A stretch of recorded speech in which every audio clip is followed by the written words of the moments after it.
प्रश्न 1। डाक विभाग ने किस राज्य में ड्रोन द्वारा डाक वितरित किया? उत्तर है गुजरात।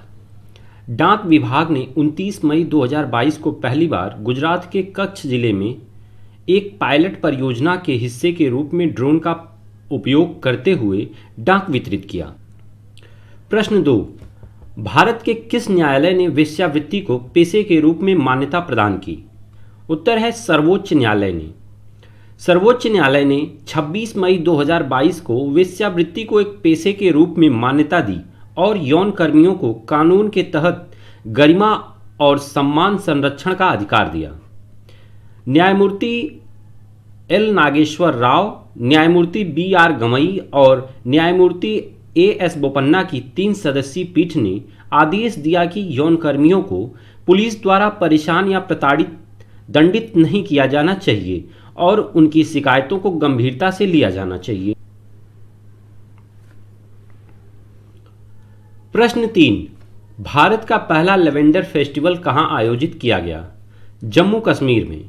केंद्रीय विज्ञान और प्रौद्योगिकी मंत्री जितेंद्र सिंह ने 26 मई 2022 को जम्मू कश्मीर के भद्रवाह में भारत के पहले लेवेंडर फेस्टिवल का उद्घाटन किया। प्रश्न 4। प्राथमिक रंग किसे कहते हैं? उत्तर है लाल रंग को। लाल, हरा तथा नीले रंग को प्राथमिक अमूल रंग कहा जाता है। प्रश्न 5। बंगाल बेसिन में भूजल में सर्वाधिक प्रदूषण किसकी वजह से होता है? आर्सेनिक के कारण। यह एक अत्यंत विषैला तत्व है तथा इसकी बहुत कम मात्रा भी मानव शरीर को प्रभावित कर देती है। भारत में गंगा ब्रह्मपुत्रा नदी के आसपास के क्षेत्रों में भूजल में आर्सेनिक की सांद्रता पाई जाती है। प्रश्न 6। अमृत सरोवर योजना का उल्लेख प्रधानमंत्री नरेंद्र मोदी ने कब किया था? 24 अप्रैल 2022 को। आज़ादी के अमृत महोत्सव पर देश भर में अमृत सरोवर तैयार करने का आह्वान सरकार द्वारा किया गया। इसका उल्लेख प्रधानमंत्री श्री नरेंद्र मोदी ने 24 अप्रैल 2022 को पंचायती राज दिवस पर किया था। इसके तहत प्रत्येक जिले में 15 अगस्त 2023 तक कम से कम 75 अमृत सरोवर तैयार करने का लक्ष्य है। इस योजना के लिए ग्रामीण विकास मंत्रालय को नोडल मंत्रालय नामित किया गया है। अमृत सरोवर के लिए मानक निर्धारित कर दिए गए हैं। इसके लिए 1 एकड़ या इससे अधिक जमीन पर तालाब की खुदाई की जानी चाहिए। अमृत सरोवर के निर्माण में मनरेगा की प्रमुख भूमिका होगी। इसके लिए अलग से भी धनराशि शासन द्वारा उपलब्ध कराई जा रही है। ग्रामीण क्षेत्रों में पुराने तालाबों को अमृत सरोवर के रूप में विकसित करने के लिए यह सुनिश्चित किया जाएगा कि उसमें गंदा पानी ना आए और केवल वर्षा का ही पानी उसमें जमा हो, जिसका प्रयोग ग्राउंड वाटर रिचार्ज में भी किया जा सके। तालाब में पानी का स्तर 3 मीटर तक बनाए रखने की अपेक्षा की गई है। ऐसे अमृत सरोवरों पर पक्के घाट, पथ निर्माण एवं बैठने नौकायान की व्यवस्था कर पिकनिक स्थल के रूप में इस्तेमाल किया जा सकता है।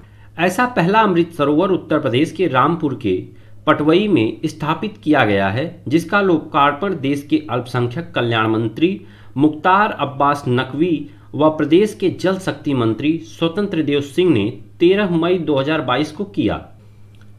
प्रश्न 7। अखिल भारतीय महासंघ का कामकाज प्रशासक समिति को सौंपने का निर्णय किसने किया? सर्वोच्च न्यायालय ने। सर्वोच्च न्यायालय ने एक महत्वपूर्ण फैसले के तहत अखिल भारतीय फुटबॉल महासंघ के कामकाज को 3 सदस्यों की प्रशासक समिति को 28 मई 2022 को सौंप दिया। सर्वोच्च न्यायालय के पूर्व न्यायाधीश न्यायमूर्ति ए.आर. दवे की अध्यक्षता में गठित इस समिति में 2 अन्य सदस्य पूर्व चुनाव आयुक्त एस.वाई. कुरैशी तथा भारतीय फुटबॉल टीम के पूर्व कप्तान भास्कर गांगुली शामिल किए गए हैं। प्रशासकों की यह समिति महासंघ के कार्यों का संचालन करेगी। राष्ट्रीय खेल संहिता के अनुरूप फुटबॉल महासंघ का संविधान तैयार करने के लिए एस.वाई. कुरैशी व भास्कर गांगुली को सर्वोच्च न्यायालय ने 2017 में ही प्रशासक नियुक्त किया था तथा संविधान का मसौदा तैयार करके उन्होंने 2020 के शुरू में सर्वोच्च न्यायालय को सौंप दिया था। प्रश्न 8। भारत के किस व्यक्ति को उसके मृत्यु के 270 वर्ष बाद संत का दर्जा प्राप्त हुआ था? देव सहायम पिल्लई को। तमिलनाडु के कन्याकुमारी जिले के नट्टम गांव में 23 अप्रैल 1712 को एक हिंदू परिवार में जन्मे नीलकांता पिल्लई, जिन्होंने त्रावणकोर के महाराजा मार्कंड वर्मा के दरबार में सेवाएं दी थीं तथा जिन्होंने बाद में 1745 ईस्वी में ईसाई धर्म अपना लिया था। ईसाई धर्म अपनाने के बाद उनका नाम लेजा रूस अर्थात देव सहायम रखा गया। इनकी हत्या 1752 ईस्वी में कर दी गई थी। इनको संत का दर्जा कैथोलिक समुदाय के पॉप फ्रांसिस ने वेटिकन सिटी में 15 मई 2022 को प्रदान किया। विश्व के विभिन्न मार्गों के 9 अन्य व्यक्तियों को भी यह दर्जा उनके साथ ही पोप ने प्रदान किया। देव सहायम भारत के पहले आमजन हैं जिन्हें यह दर्जा प्रदान किया गया। इन्हें संत का दर्जा प्रदान किए जाने के समारोह में तमिलनाडु के 2 मंत्री तथा राज्य के अल्पसंख्यक आयोग के अध्यक्ष भी वेटिकन सिटी में उपस्थित रहे। प्रश्न 9। किस न्यायालय ने राजद्रोह कानून पर अंतरिम रोक लगाई? सर्वोच्च न्यायालय ने। सर्वोच्च न्यायालय ने एक ऐतिहासिक फैसले के तहत 162 वर्ष पुराने अंग्रेजों के जमाने के राजद्रोह कानून पर अंतरिम रोक लगाते हुए इस कानून पर पुनर्विचार करने के निर्देश सरकार को 11 मई 2022 को दिए हैं। सर्वोच्च न्यायाधीश न्यायमूर्ति NV रमणा, न्यायमूर्ति सूर्यकांत व न्यायमूर्ति हिमा कोहली की पीठ ने यह फैसला सुनाते हुए यह भी स्पष्ट किया कि जब तक सरकार इस कानून की समीक्षा नहीं कर लेती तब तक इसके तहत ना तो कोई FIR दर्ज की जाएगी और ना ही कोई अन्य कार्रवाई होगी। इसका अर्थ यह है कि पुनर्विचार की प्रक्रिया पूरी होने तक इस कानून से जुड़ी IPC की धारा 124A व्यवहारिक रूप से निष्प्रभावी व निष्क्रिय हो जाएगी।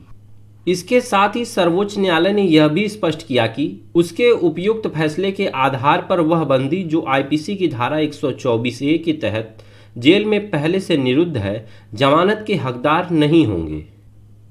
प्रश्न 10। देश का 52वां बाघ अभ्यारण्य किसे अधिसूचित किया गया है? रामगढ़ विषधरी अभ्यारण्य को। राजस्थान के रामगढ़ विषधारी अभ्यारण्य को देश के 52वें बाघ अभ्यारण्य के रूप में 16 मई 2022 को अधिसूचित किया गया।